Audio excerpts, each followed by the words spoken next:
Hi everyone, in front of me I've got a Google Pixel 8 and let me share with you how to set the camera timer on this device.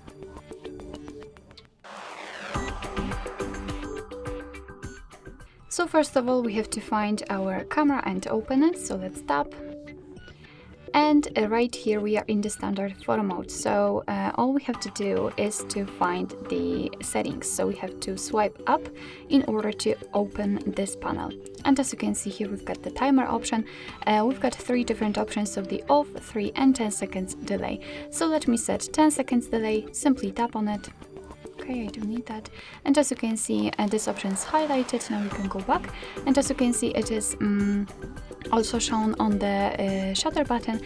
So that's pretty cool because you can always check whether you've got the timer or not before taking the photo. So let's simply tap on the shutter button, and from now on your device will count down from 10 or 3 depending on which option you've chosen, and after that time it will take a photo. Alright, of course you can always turn off the timer, just go back to the options and tap on this crossed out icon. And right now you can take a photo just by tapping on the shutter button, without waiting of course. Alright, so that will be all. Thank you so much for watching. I hope that this video was helpful, and if it was, please hit the subscribe button and leave the thumbs up.